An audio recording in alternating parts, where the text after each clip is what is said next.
We will now start the lecture by Professor Andrea Graziosi. There's a kind of usual phrase that this is Professor, don't need any kind of introduction. Andrea Graziosi doesn't really need any kind of introduction, but just in case. Andrea Graziosi is the leading historian of the Soviet Union. That's a period. Also is by extension leading historian on the Soviet Ukraine.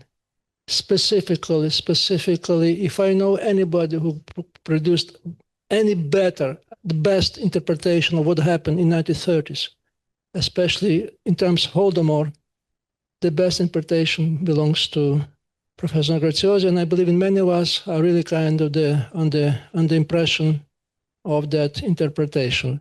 Professor Graziosi is professor from the Naples University, but has been teaching and studying in many universities in Italy, in the United States, in other universities. He has many awards, and by the way, has an award, one of the most highest, the most, say, important Ukrainian award, the Order Yaroslava Mudrova. Also has a award which is treated as a kind of the Ukrainian Nobel Prize, which is the one of the Antonovich family for exclusively important intellectual achievements. Professor Andrea Graziosi works for a long time in Ukrainian studies. He published a very important collection of the documents, letters from Kharkiv, which is basically a letters written from the Italian diplomats from Kharkiv, and they're actually talking in details what happened there in the 30s. He wrote several books, and probably the most best-selling book is History of the Soviet Union in 2 volumes, which has a several version. Also, there was a abridged version in Russian language. So in any case, if you have a time, if you don't have a time, you have to read Andrea Graziosi, regardless of time or not, because some books are classic and they're a very important book for any person who's dealing with Eastern Europe, and particularly with the Soviet Union and Soviet Ukraine. So without further ado, let us welcome Professor Andrea Graziosi. Thank you so much. Now, of course, I will disappoint everybody, and I will start with a mistake I made in the title, which I'm very sorry, it's my fault, because it was Mass Categorical Violence, not Experience, and Genocide in the European Experience. Once I denounce myself, I will try to speak for 45 minutes in order to have questions and answers. And since tomorrow I've been asked to lecture on the Holodomor proper, and I will give a special lecture on the Holodomor in the morning, I thought, given the importance, also the political and general interpretive importance of the genocide concept today, to focus today on this. But of course, I will say something about the Holodomor too. And if you want to know more of what I think about the Holodomor, you can you can ask a question at the end. But the lecture on the Holodomor is tomorrow, specifically on that, so I will not insist very much. Of course, the idea is precisely this, to work on 2 categories. One is mass categorical violence, meaning violence targeting a specific group. If you may quote a famous former European historian, or that white man once was said, which is Jacob Burckhardt. Burckhardt, in his Meditations on History in the late 19th century, he was thinking about religious wars in Europe, spoke of violence and terror exterminating people by general principles, about who they were, to which category you put them in. And I think this is a very precious way of looking at things. And I think European history, not only European history, of course, but we are dealing with European history today. I'm one of the believers that European history is not different from the world history. We had empires, we had, Ukraine was part of many, Galicia was part of many empires. We had conquering invaders. We had religious mass extermination. But you're better than any. But no. We did the same. So from this point of view, I think another important historian I like very much from Lemberg from Lviv, Sir Lewis Namier, said that European history, when you think also of Central European, Eastern European history, is world history.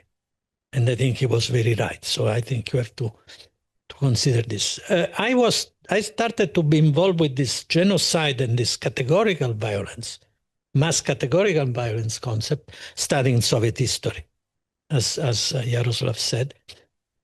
Because when you study Soviet history, and tomorrow we will speak more about it, this is unavoidable to get involved with it.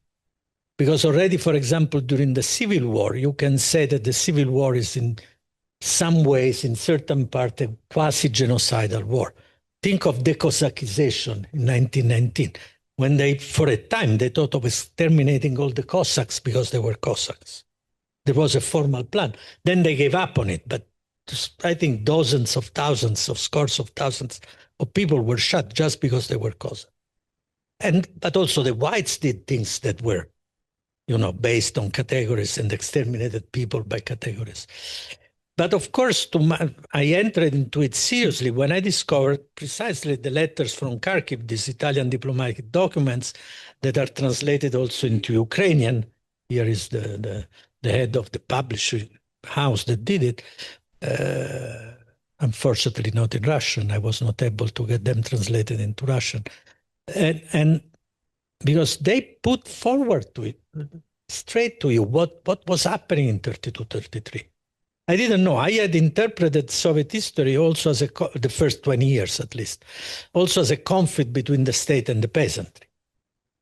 And the peasantry, of course, was plurinational, and the nomads too. If you put peasant, I mean rural, let's say.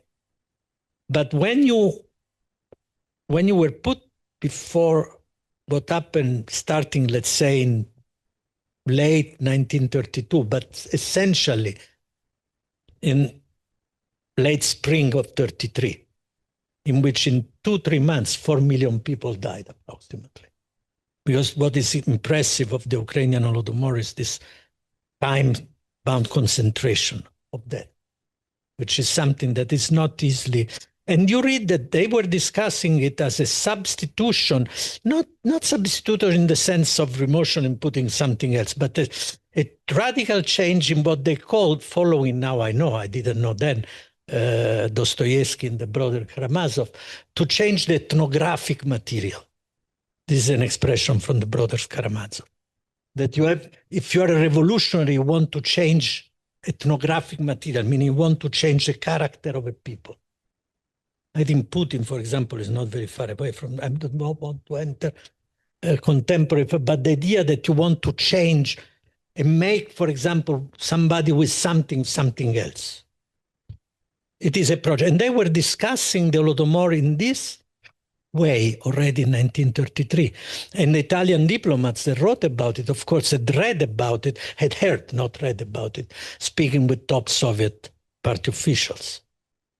So I was put, in front of this. For me, I was 32 years old. It was a great shock, believe me.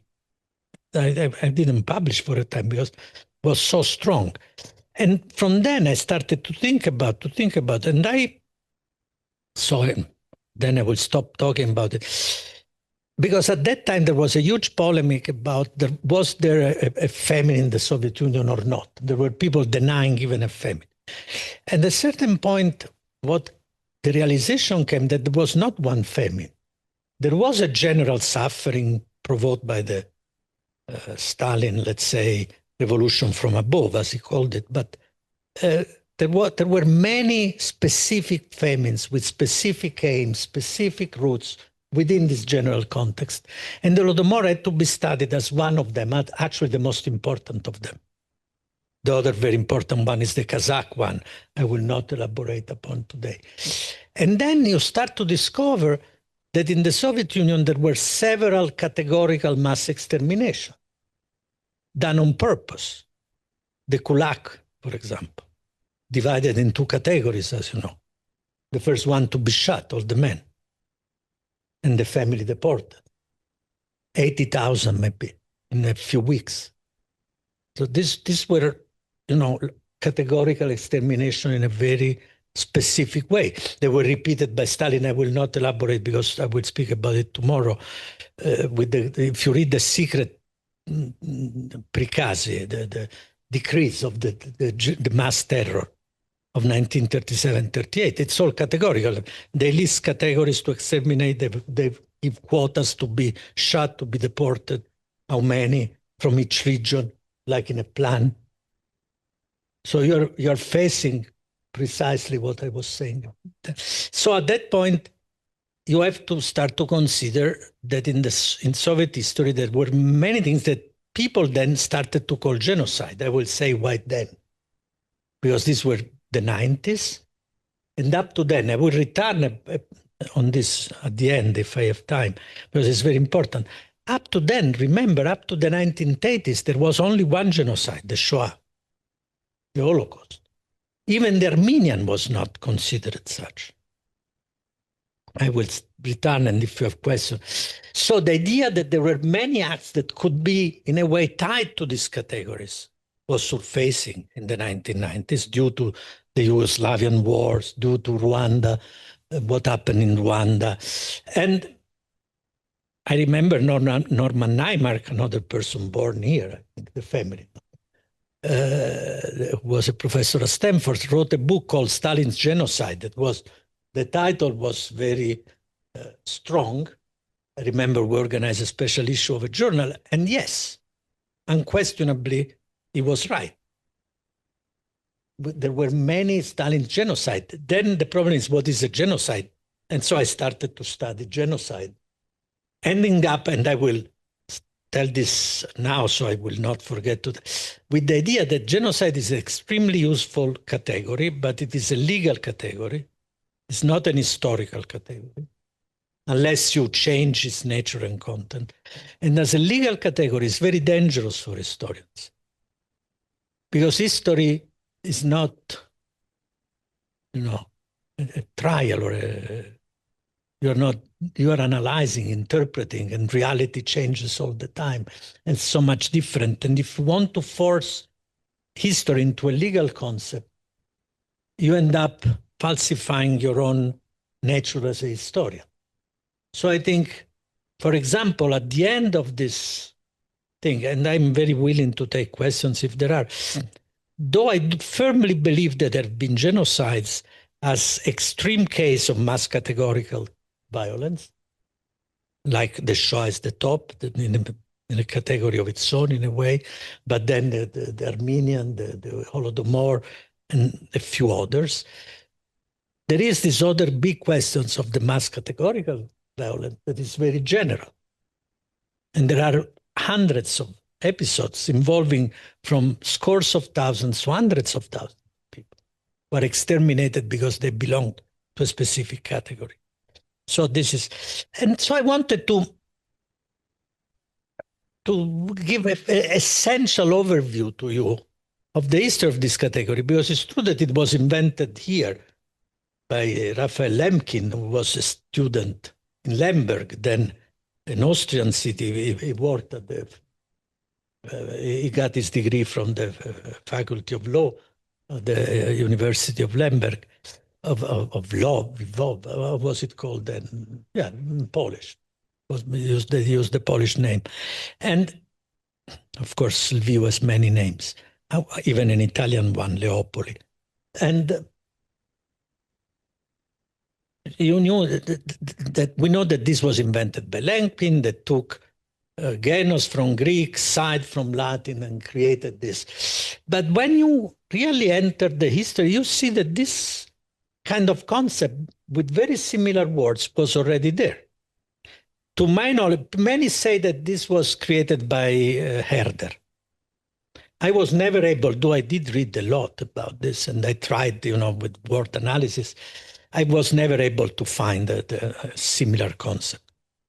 But it's true that Herder was important because he's the first one, I think, that turned upside down the idea of a people that was a political idea, not an ethnic one. Remember the Declaration of the United States, we the American people, there is nothing ethnic about it. Or remember, the first people is the Roman people, I'm from Rome.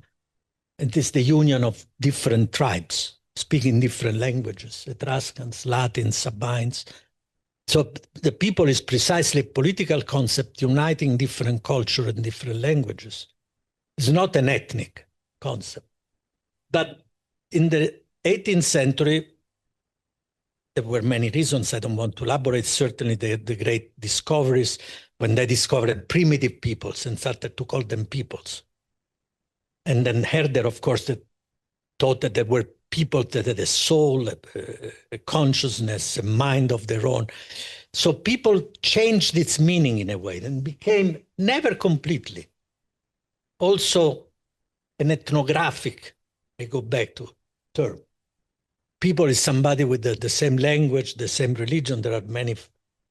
So precisely in those years, the first one where I found is the term as nationicide or populicide is Babeuf. You know Babeuf, the great French revolutionary and socialist. He accused the Jacobins of committing populicide or nationicide, they call them, nationicide, or use precisely those terms, when they repressed the Vendéan peasants rebelling against the French Revolution. So this is the first time I found the concept. But then, for example, you have the concept, Otto Bauer, the famous Austrian social democrats, used Völker, I wrote it down, Völkermordende, speaking of the Tsarist policies toward the nationalities of the Imperial Russia. And before that, to tell you how many meanings it had, I'm not doing this because I think there is a red terror, though there is a red terror, but it was considered very normal that if you were a conquering power, you exterminated the elite of the vanquished people, and then either inserted or assimilate the ethnographic material of the vanquished people.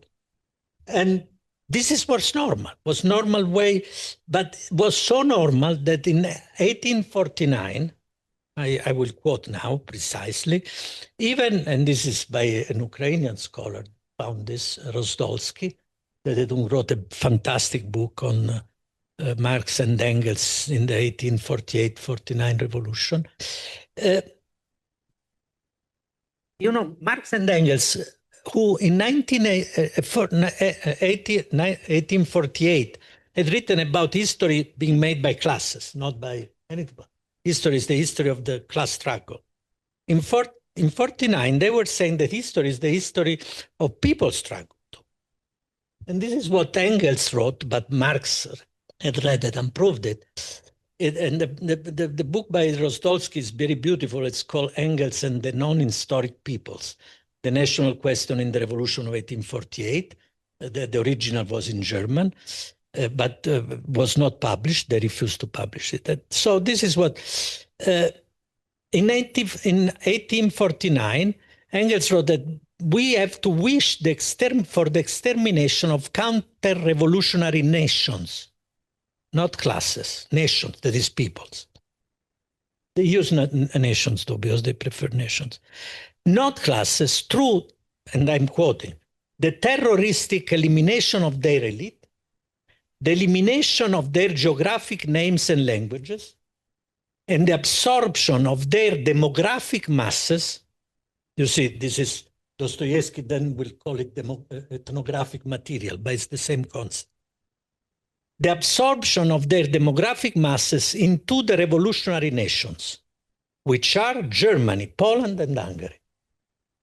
So Jaroslav laughs, and rightly so, because he understands they were, of course, the imperial nation. Yes, that's why them. So the concept was there, precise, and this was very general. That is, if you want to assimilate, change, you destroy the elite, you repress the languages, you repress the memory, even the names of the places, and then you absorb the demographic masses or the ethnographic material. You change it.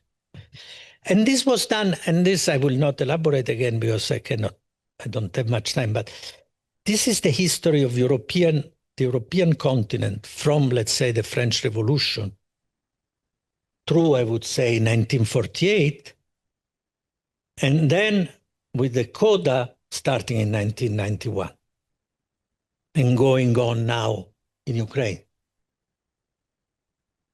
A code, of course, meaning also something very new, because history never repeats itself, but still.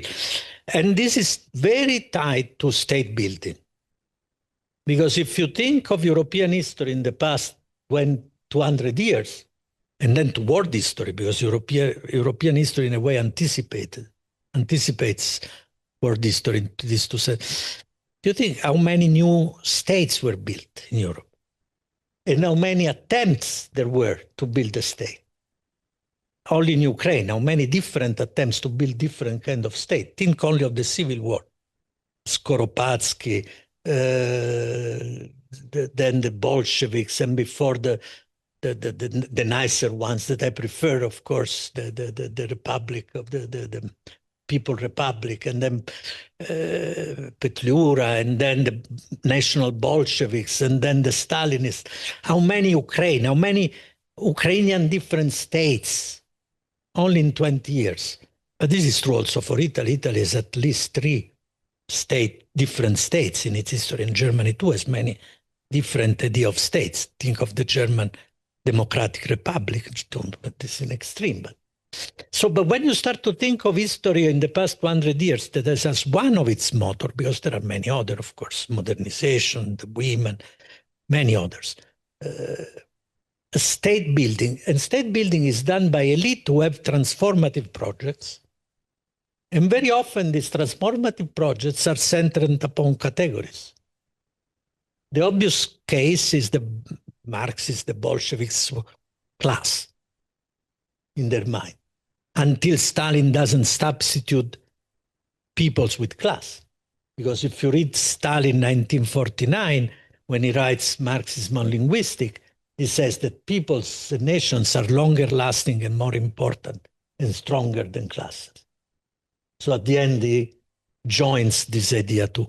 But think of, you have also, though this, again, it's quite ambiguous, but it's very interesting, I think, for historians, but not only for historians. You can say that there were attempts to build a racial state, as it said in Nazi Germany, for example. There are books that depict Nazism as a racial state ideology. But when you consider who were the race for the Nazis, they were peoples. They were the Slavs, the Latins. They were not the races in the color way in which we use the term today. Hitler thought of making slaves out of Slavs, of treating Italian and French as secondary person, and Jews as parasites to be exterminated.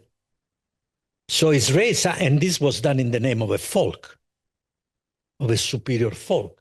It was not done in the name of a superior race, by the way. That even the newspaper was folk. So how to say, the vocabulary is quite ambiguous, but you can see that the idea is to build something, cutting out what you don't like, killing, exterminating, deporting, mass deportation, mass exile. This is the period we have been living, I would say, from the early 19th century through 48, and then started again in Europe. Think of this, I'm not giving any judgment. Think of the Serbs in the Croatian Republic. They are no more. There are no more Serbs there. So there was a new season for that after 1991. But I would say the end was reached with the deportation of about, I'm not a scholar of this, about 12 million Germans in 1945, 44, 47, if I'm not mistaken, more or less, I understand. Certainly more than 7-8 million, for sure. And it goes through the Armenians and the Greeks that were reported from the Ottoman empires, and the Chechens and the Tatars from the conquered Ottoman territories. And, you can name, and the Italians that were kicked out of the places they had assured in Dalmatia. So there is a categorical violence carried out in the name of classes, of peoples, of races, even of religion, of course. Not so much in Europe anymore because we had the great shock of the religious war, but certainly in India and Pakistan, for example, in the name of religion. But this is one thread that, if you look at it, it's not the only way and the only lens. It's a very good lens to interpret and understand European history, let's say in the past 100 years. And if you lose sight of it, you don't get it. Now, what is impressive is precisely in Lemberg, a few intellectuals started to think about this. They were not the first. I would say Otto Bauer was important. Other people were important. But I would say that a Jewish from Poland, an intellectual from Poland, who had participated, the family had participated in the 1863 revolt and then had left for Austria. Ludwig Kumplowicz was also important at the beginning to give the basis for this interpretation. They start to see this and to tie this to two things. Lemkin, that was more of a jurist, but he was also a Zionist at the beginning in his formation. So he reasoned as all Zionists in terms of peoples. Because for the Zionists, there is a Jewish people, there are the Italian people. That is an idea that there are peoples that are very Herderian in a way. If you read Martin Buber, for example, it's quite impressive from this point of view. Martin Buber says there is a people, there is the land that belongs to a people, there are indigenous people of their land, and they are different from the other, which is a very European tradition. It's the Herderian and whatever tradition I was telling you about. So Lemkin, who came from this juridical but also Zionist background, started to see that this was a constant in European history and elaborate. And when he started to study, he had migrated to the United States, what the Germans were doing, the Nazis were doing in Poland against the Jews, but not only the Jews, he came out with this idea that was genocide. Before he had thought in terms of, crimes against, not crimes against humanity, but crimes of barbarism, he called them. Because these were barbarian practices. Always in Lemberg, in Lviv, there was another very important scholar. I advise everybody to read this book, East-West Street, by Sands, who is a lawyer who speaks about the relationship between Lemkin and Lauterbach, that was this other very important jurist here, that instead not accused, but I think both were right. I arrived at the conclusion that there is never right. Very rarely you are so lucky to find right and wrong. Very often there are rights or wrongs of different importance or of different magnitude. But you are confronted with two rights, so you have to understand which is more important, but still the other is not wrong because. And Lauterbach said, but you cannot reason, this was not the accusation, the criticism, you cannot read in terms of peoples because we are all individual, which is very right. We want to be treated as individuals, not as, because I'm not just Italian or whatever.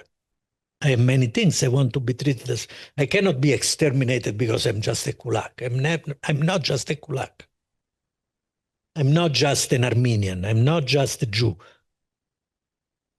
So he said you cannot, if you import a collective if you in a way legitimize the collective treatment, even if you say it's a crime, it's very dangerous. You have always to reason in individual terms, specifying the crime, who committed the crime, why, against whom, and so on and so forth. And I think basically it was, from the civilized point of view, was very right. On the other hand, Lemkin was very, I think, in a way, much more perceptive of what was happening and had happened in Europe in the last 200 years. And he gave us an interpretive lens through which to look at this history. That is this idea that there have been elite or vanguards or parties or partisans that were exterminating according, you remember Burkhardt, according to general categories, in order to produce the war they wanted. And I think this is a very important thing that Lemkin gave us as a key of understanding, and we cannot forget.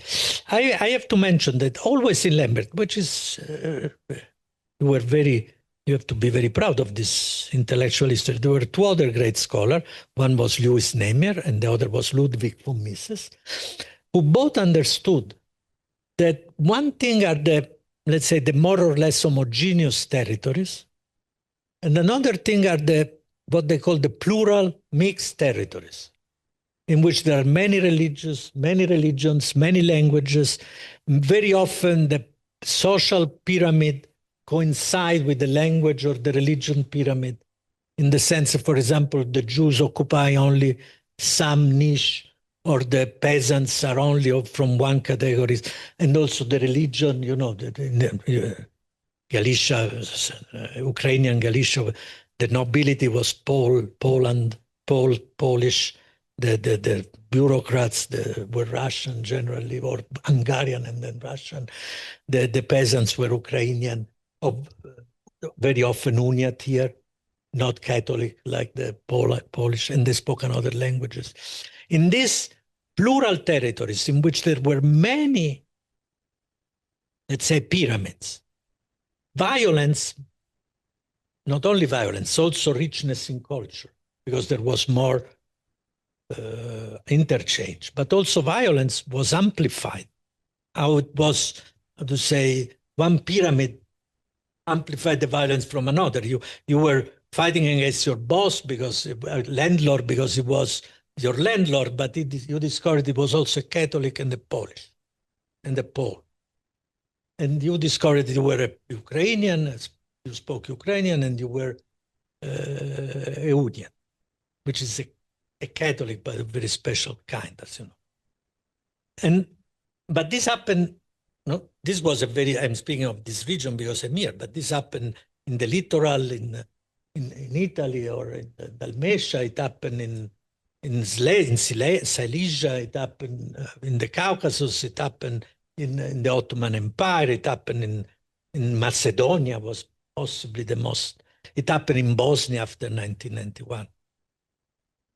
So in plural territories, this categorical violence and therefore the possibility of genocide as the maximum example of categorical violence is typical. And if you think also of India, for example, and the breaking with Pakistan is the same. You have two religions and it's the same. So you have to think also in terms not just of state building, but also of the reality in which you do the state building. Because where you do the state building matters a lot.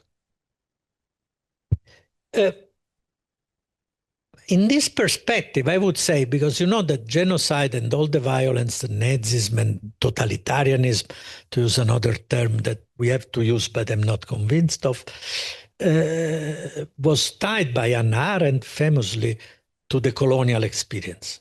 And it's very true that the European committed some direct genocide in the colonies. The Herrero case that was recently recognized by Germany is possibly the most famous for the 20th century. Though, of course, I will return briefly, but since I don't know if I have the time, I will anticipate.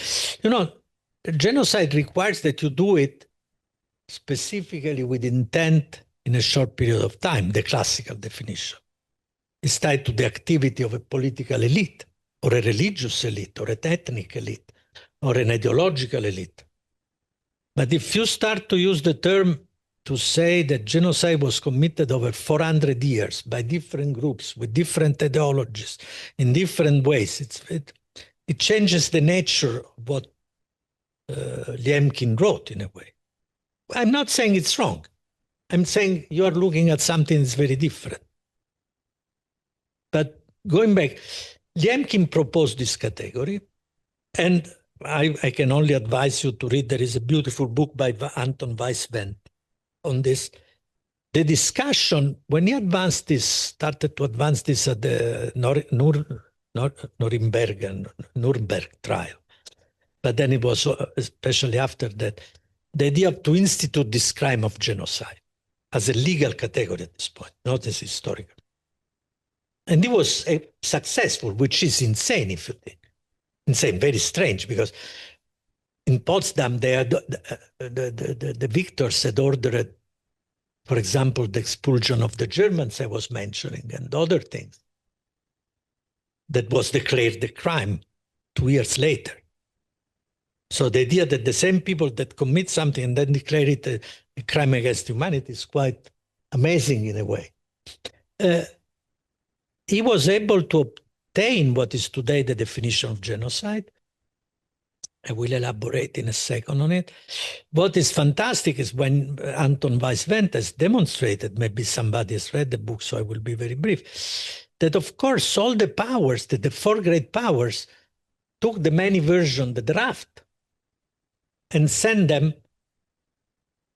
For example, the French and the British, the British send them to their colonial governor to make sure that the current version could not be used to accuse them of genocide. Of course, Stalin took out social, because the Kulak was a case of genocide, without any doubt, if there was a social in the groups. So we know that Stalin received the draft and cut out the social word, leaving only religion, also because he was thinking in national ways in many ways, that he didn't want to be involved with the social. And the American too made some inquiries because of the black problem they had, of course, in their past history, and so they had problems. So at the end, they produced something that was unworkable, they say. We all thought, I always thought, I'm going very fast because I want to finish and give some room for you, that actually what they were saying is that genocide was only the Shoah. When you read today, the definition that was adopted is actually too large. You can condemn for genocide somebody who has deported or changed the education of children or deported a few children, which is compared to the Shoah, no? It's really something else. So, but everybody read, and this also tells you something about the importance of historical times. Basically, if you read, let's say, European historiography up to 1980, the genocide was only the Shoah, and you didn't talk a lot about it. There is textbooks. Yes, there had been the Shoah, but was not. And I remember when Robert Melson, who was an Africanist, by the way, wrote a book, a very brilliant book, I think, saying in the 80s, I think, saying, look, the Armenian case is the similar case to the Shoah. You had a nationalist elite mobilizing to build a new state based on one nationality, one race, one folk, the Turks, and they got rid of the German and the Greek, of the Armenian and the Greek. The Greek they exchanged, and the Armenian they exterminated. So that too is a genocide. This was very badly received, this book. People were not annoyed, but why do we want to paragonize, to compare the Armenian with the Shoah? So I would say that for about 40 years since the UN definition, genocide was a very obvious thing, that it was the Shoah, was done by the German, the Nazis were responsible, that's it.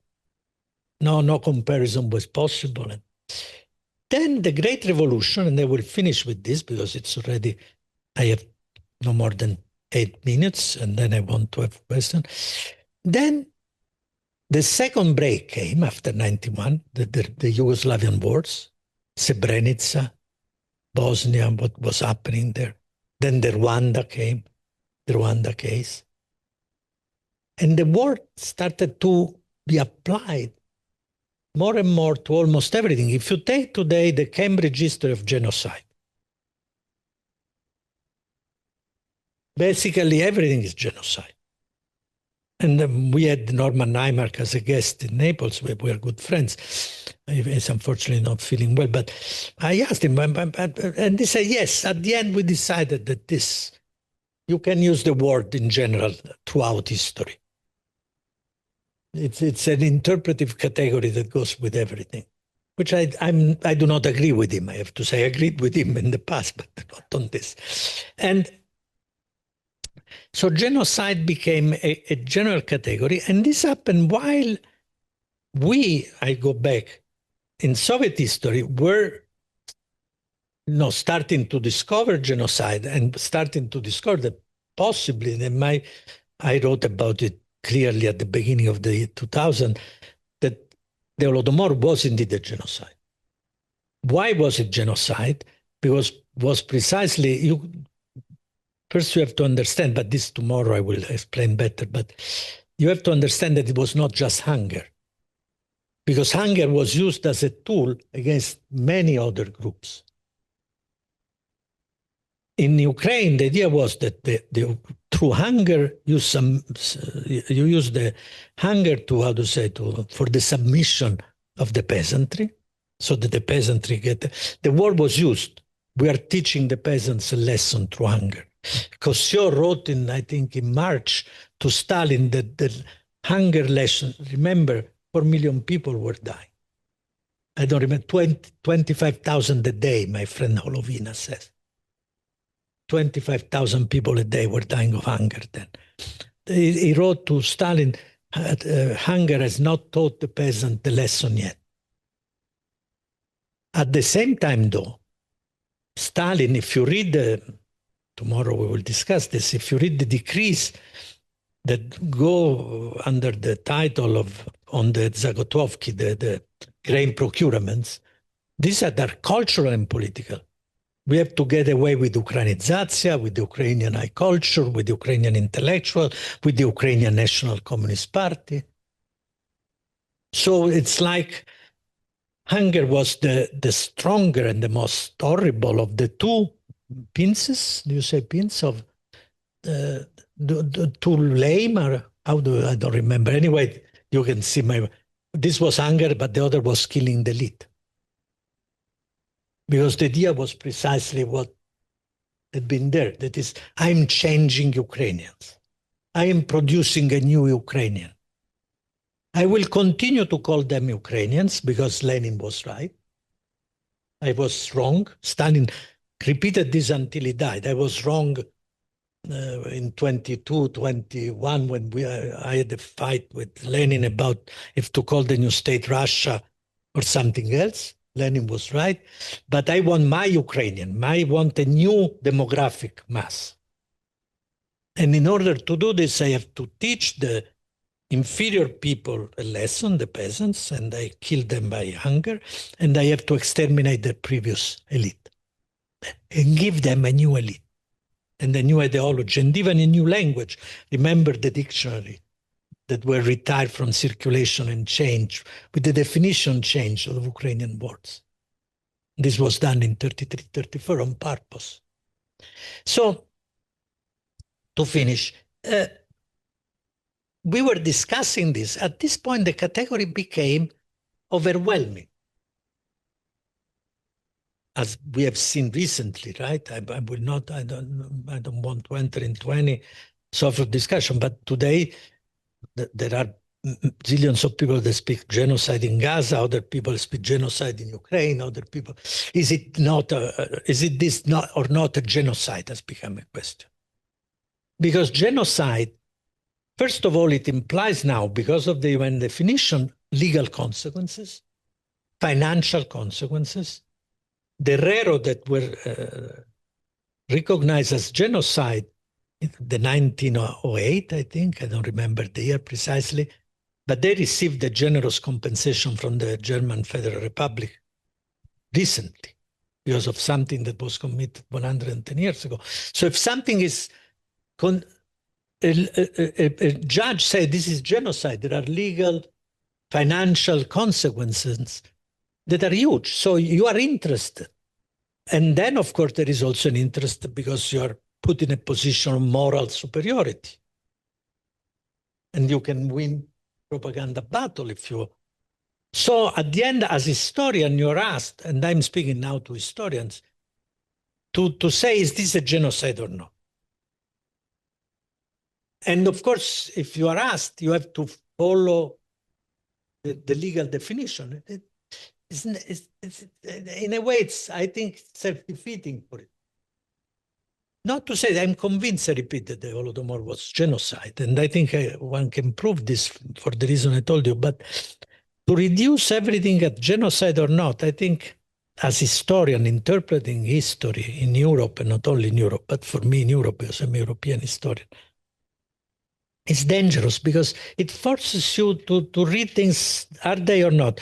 I will finish with an example that was provided to me by what I think it's one of the best African scholar, Scott Strauss, who wrote a fantastic book about state building in Africa and about Rwanda too.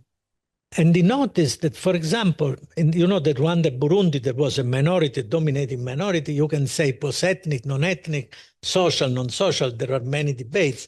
But anyway, the Tutsi and the Hutu. The Hutu were the majority and the Tutsi were the minority. You can say they were created by the Belgian. I don't think so because they were German before.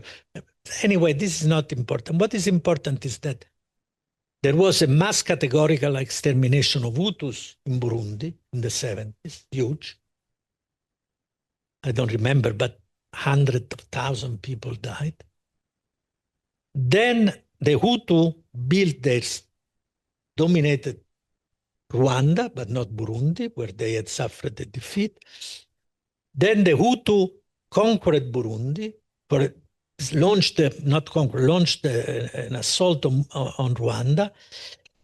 And at the end, the Hutu in Rwanda started to mass killing, 700,000 Tutsi, which is a classical case of genocide because you reach a scale in which you cannot deny, I think. But what happened then? Then you have a regime, just I'm saying because how the category is useful but also very dangerous. You have a regime in which if you say that the Hutu are not let's say, the genocide people, you can be sentenced legally. So you have transformed the genocide as a tool of perpetuating the domination of a minority that has suffered the genocide. It's very. What I'm saying is that reality is extremely complicated. And as historian, but also as intellectual, not all of you are historians or want to be historians.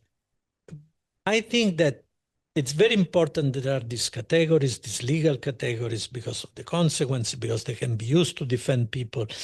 But if you want to understand reality, it's much better to be more open, elastic, and recognize the reality is very complicated.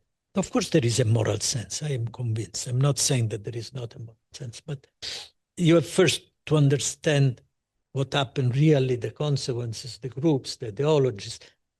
And then at the end, the question is this or that. You can try to answer if you want, but it's not the most important question. This is, to me, what I would say today. Thank you so much. Thank you so much. Very impressive. To warm up discussion, let me put two first questions, if I may. Kind of.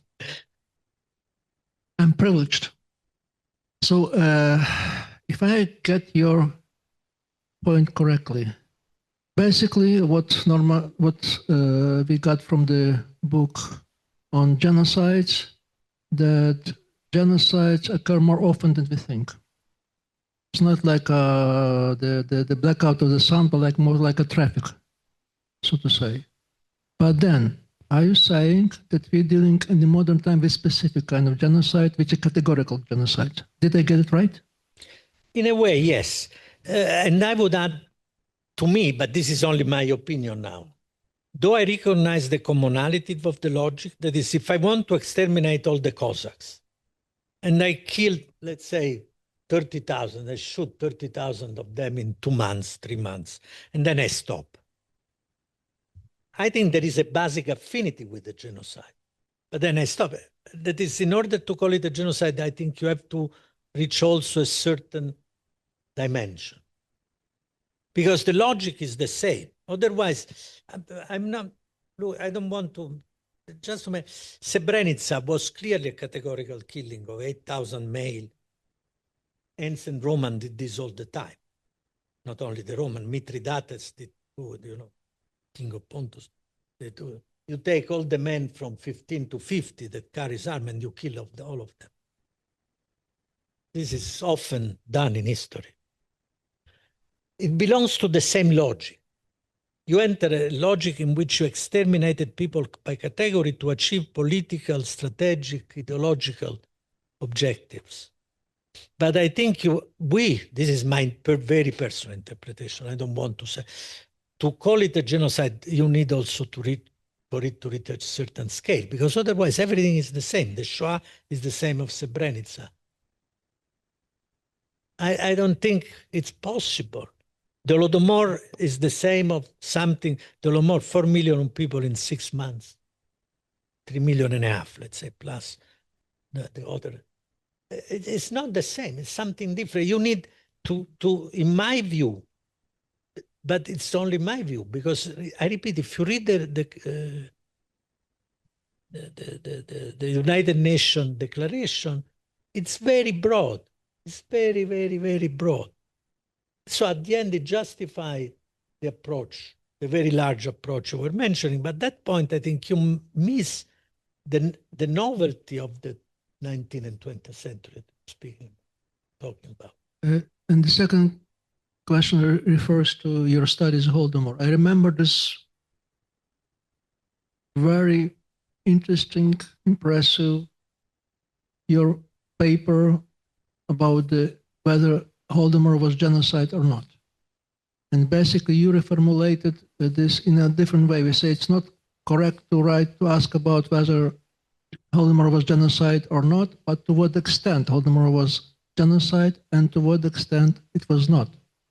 Now, from what I heard, it seems to be much more assertive. Yes, in the sense,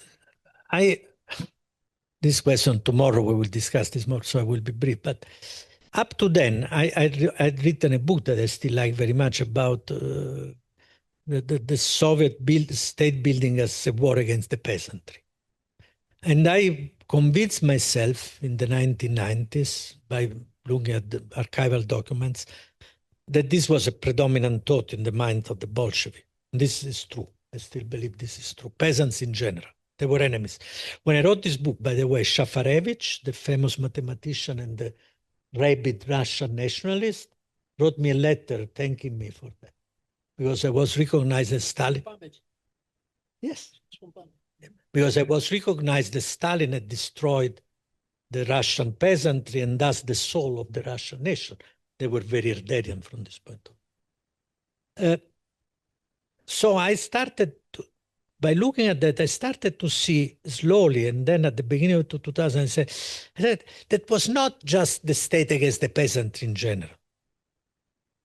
But there was the state against the peasantry in general, and then there was the state against the kulak, that were not peasants in general.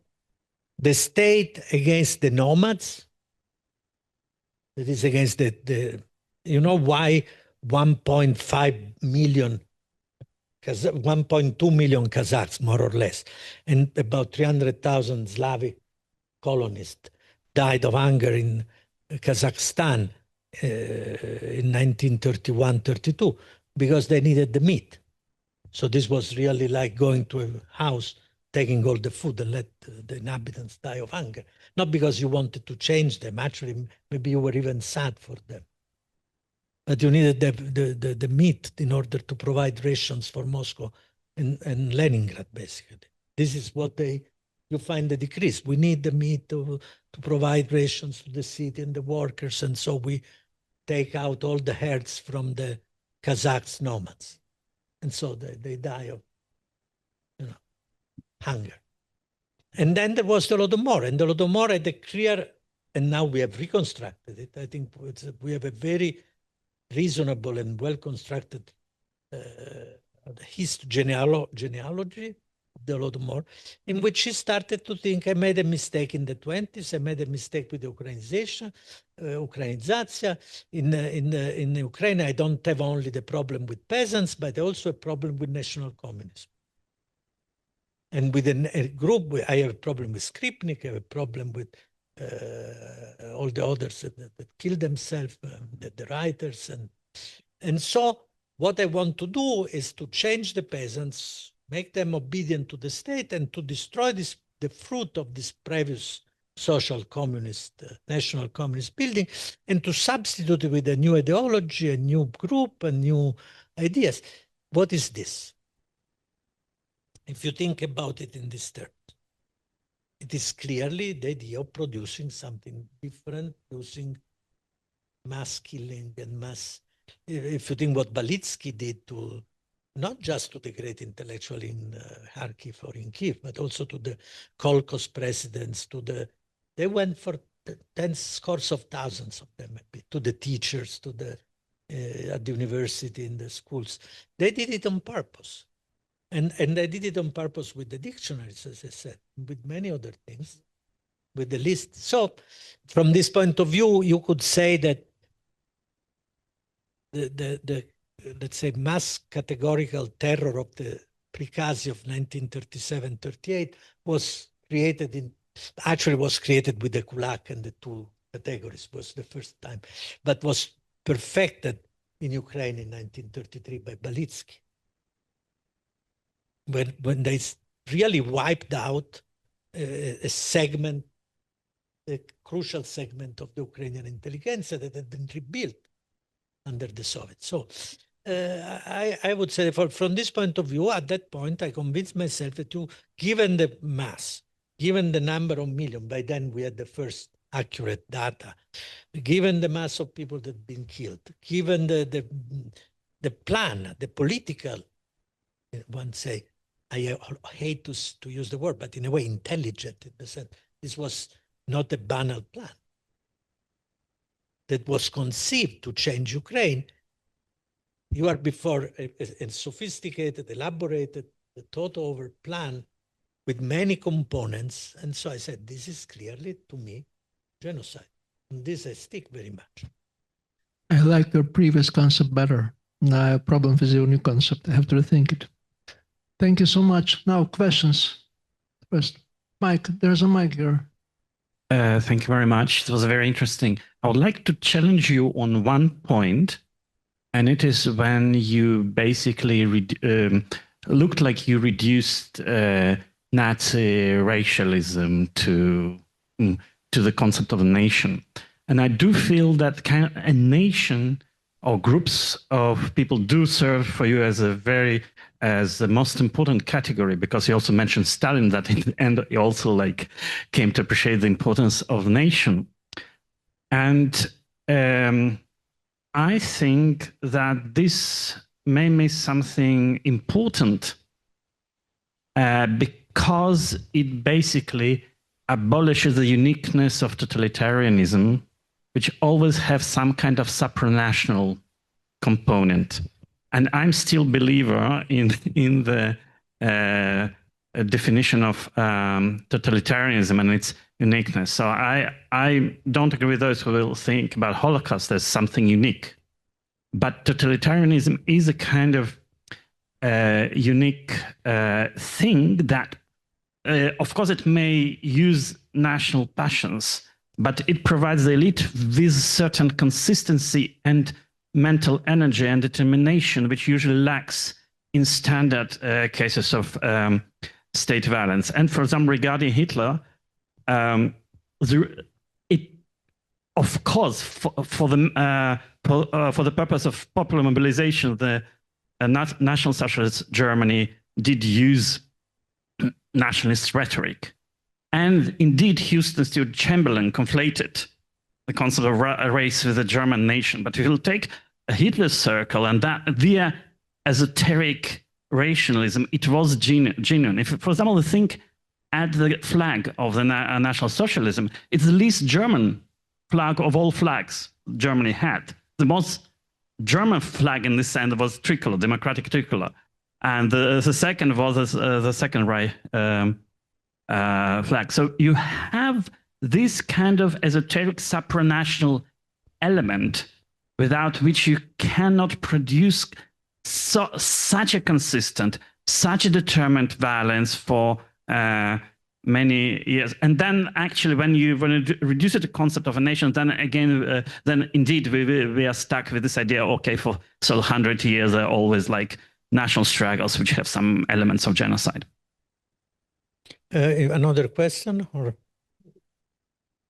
let's say two at a time, so that. Yeah, thank you very much for this very interesting lecture, and for mentioning at the end Scott Strauss. It's very interesting studies on Rwanda genocide, and just recalled this example as a very extreme example of post-genocide politics and trial. They tried a lot of perpetrators. My question related to your opinion on how to overcome genocide in post-genocide societies or consequences, and how to build democratic institutions. What's your opinion?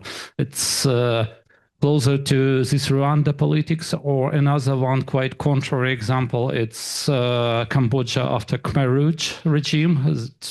If you ask there about perpetrators, they would respond nobody. The perpetrators, most of them are considered as victims of that regime, but it's very contrary examples. Most European regimes, they tend to use more moderate variety of approaches, and we see current Russian aggression also. Yeah, it's one of the causes. It's not to rethink your past, and how should we build after post-genocide and societies that underwent extreme violence. Thank you. No, thank you. So I agree and not agree with the first question. In the sense, I do not like the term totalitarianism, as I made sure. I think it's a useful term. It's like genocide. We will never get rid of it. So I continue to use it. But if you ask me if there was something in common with a regime like Stalin that had 85% of the population against it, 90% of the population against it, and the regime like Hitler or Mussolini, by the way, Mussolini invented the term. Actually, the anti-fascist Italian invented the term. There is nothing in common. But for the fact that they were all regimes that were born out of the World War I. But the Stalinist regime was so unpopular, and in a way, the Hitler regime, especially after 1938, was so popular that really, Stalin in 1939 was really unpopular. He was worried. Stalin had a prikaz of the Politburo that forbade him to walk alone in the city. Hitler went to Vienna in 1938, and you can see it in the movies today. That is how it was. So I would propose you,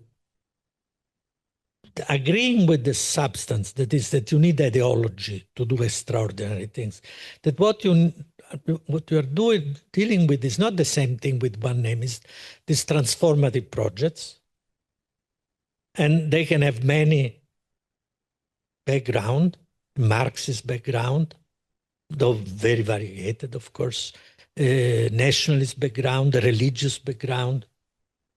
The important thing is that you are after ideas to change radically society, and that you believe in them. This I agree with you. Otherwise, you don't get the jump. On the German, this to me, I insist on this because I want to there are too many confusion about the use of race and nation, I think, and people, not nation, especially, let's say, folk and race. Because if you think about it, in 19th century Europe, they were synonyms.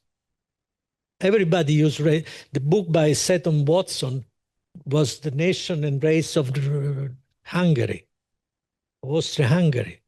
Was the race and nations. They were all white and all. But now you have to consider that we use race as colors very often in this word. So I'm not sure I have an answer, but there is clearly a question that when you use race in Europe, you are talking about actually peoples, and people considering them may be superior or inferior, with history or without history, hair folk or not, and then calling yourself a race, but it was not the other race, like they had in America, that in the United States, where at the census, they still ask you what is your race, as you know. Contrary to what happened. Think of a European state that asked in the census to inhabitants, what is your race? Parliaments would go bananas, I think, in Europe with such a question. That's a standard question, was never eliminated. So I think that it makes for, since we are not living all in Europe, it makes for a lot of confusion, and you have to clarify what race was then. This is my point. And race was then also for Hitler a folk. Then maybe if you take the very elite, there were some that believed in the whatever, but still, the ideology was a folkish ideology. Stalin, and then Stalin was different in the sense, Stalin clearly, he started, you all know this, right? The Stalin started with as a Georgian nationalist. Of the most, it's like a Zionist pure. So he wrote disgusting poems, but he was 16 then, 15. Like Georgia, rise, you're like an eagle, a beautiful flower of the mountain. This kind of stuff he wrote. Then he rapidly became a Marxist when he was 16, 17. And he continued to think about this continuously through the end of his life. For a time, and also was convinced that Russia was not Europe, was a continent. He used the term, with its own peoples. And then he had this exchange with Lenin, and Lenin was very violent, as you know, and at the end he said, no, it's right, we cannot call it Russia, this continent. So I have to call it the Soviet Union, without ethnic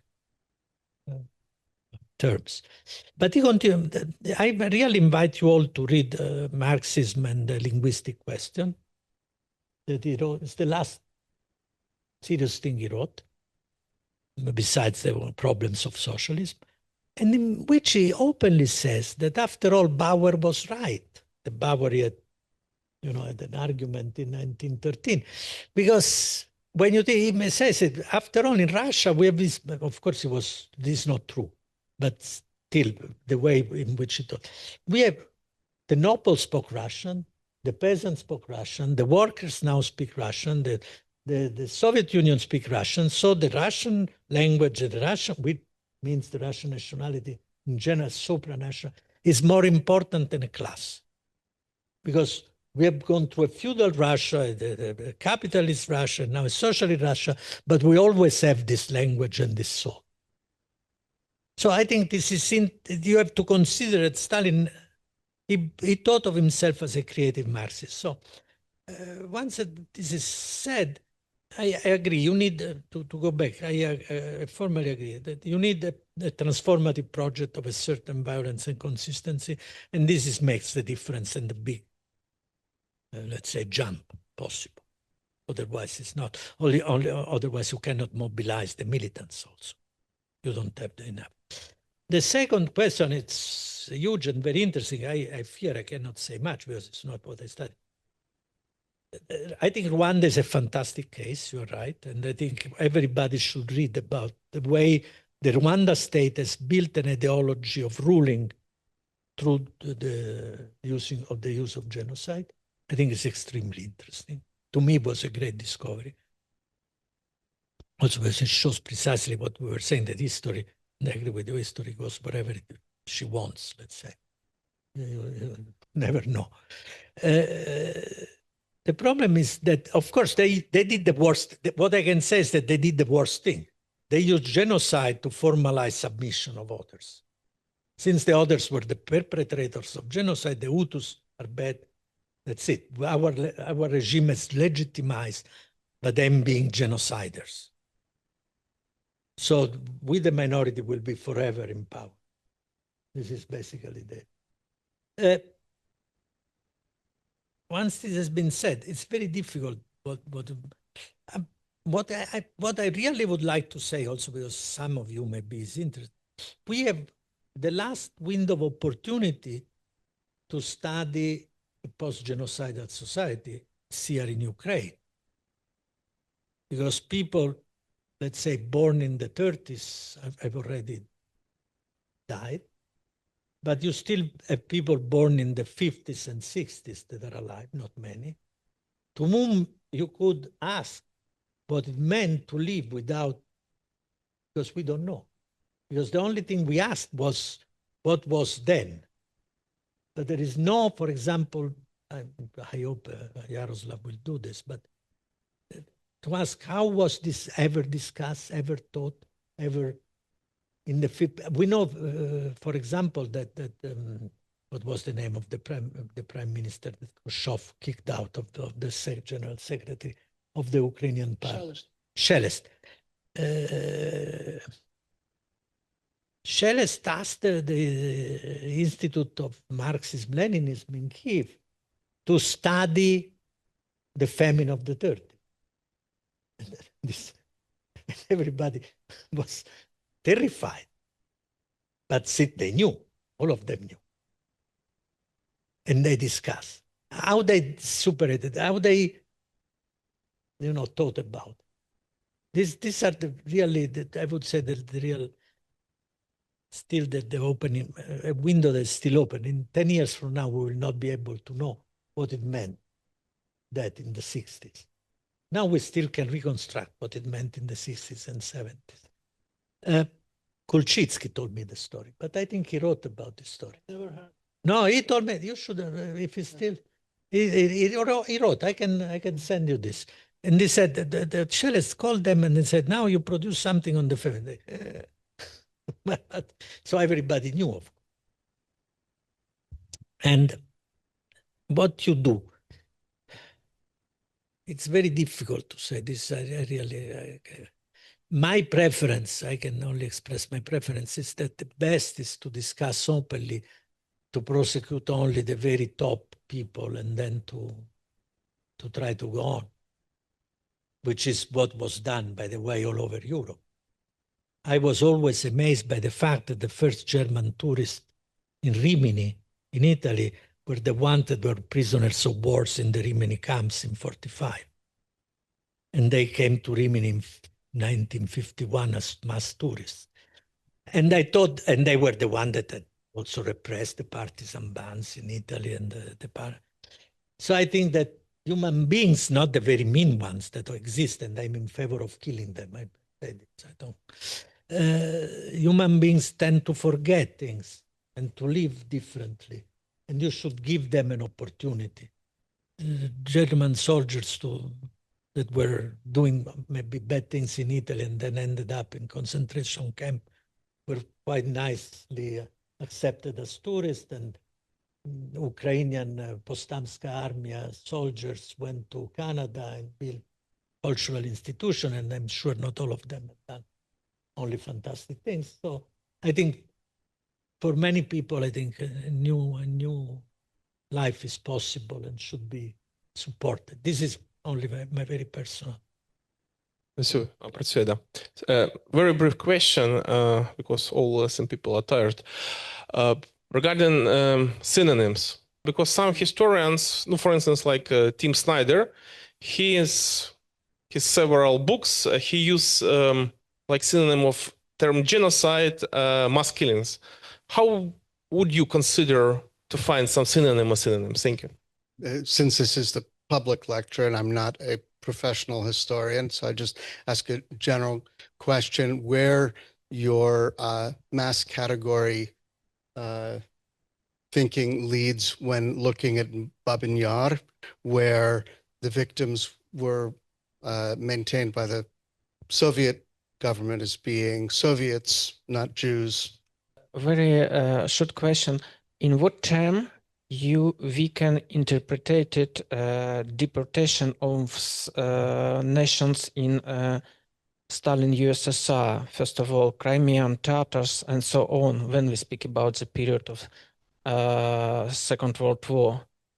Now, coming first, the mass killing genocide. Again, first of all, the mass categorical violence is not my category, it's Scott Strauss' category. So I'm in agreement with him. I think in general, again, what Tim does is recognize indirectly the fact that we are dealing with a general phenomenon that takes very specific feature and, to me, also very specific magnitudes in certain cases. And you need to distinguish.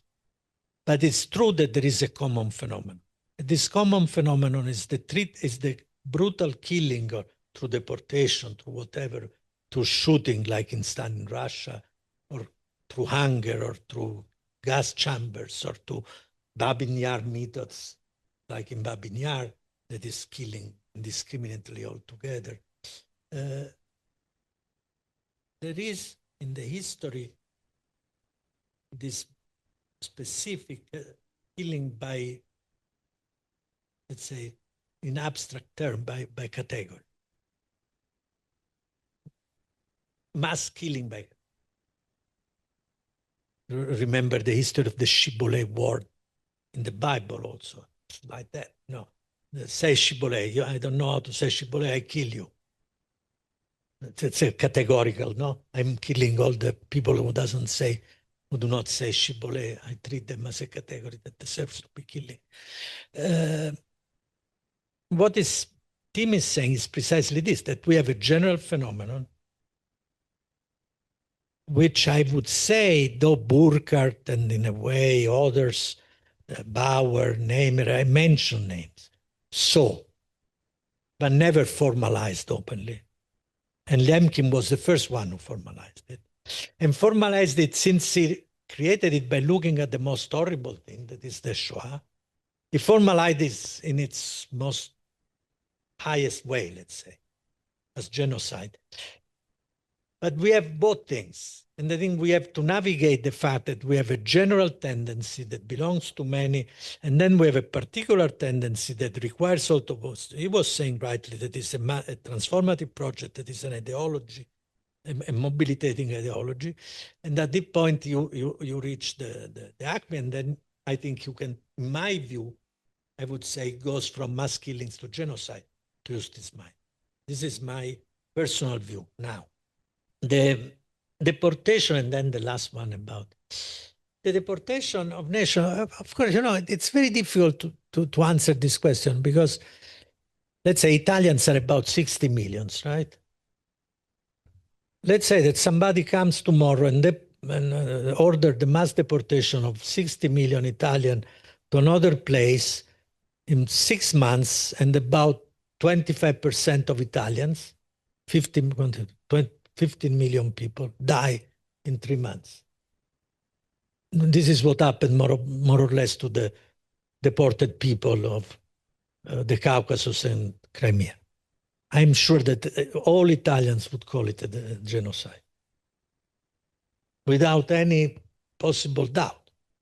If anybody comes here in this room, takes all of us, deport us, about a third dies in deportation in 3 months of hunger, suffering, disease, or shooting, we will all cry genocide. So how can you, from this point of view, it's clear. We have made, that's why it's difficult, but at the same necessary to introduce difference and see the general phenomenon and see specific case. And in my view, if I can, because I didn't say before, the Shoah remains the ultimate, and I would say belongs to another category yet. Because in my view, it's the only case that we know in which they went for everybody everywhere. That is, in Italy, we went with my German to a small village in which the SS, there were 5 Jews, 70 years old, and they sent a special detachment to take them and kill them. Even if they were, the Americans in Italy, the British, the Poles fighting in Italy, but they were worried about killing all of them, wherever they were. I don't think there was never such a case. So from this point of view, in my view, the Shoah is something even different from the big category of genocide, because it's going to kill all of them, not just 4 million, or all of them, wherever they are. It really belongs to an extreme phenomenon that deserves to be treated as a very special. From this point of view, I understand, though I think it's wrong, it was wrong. Understand the Jews that said, the scholars that said in the 60s and 70s, the Armenians are not, it's not a genocide, because they didn't go for all the Armenians. The problem is that if you read the United Nations legal definition, this is not the definition to kill everybody. Simple as that. It's what we thought it was, but it's not. So from this point of view, again, I'm now speaking as a historian.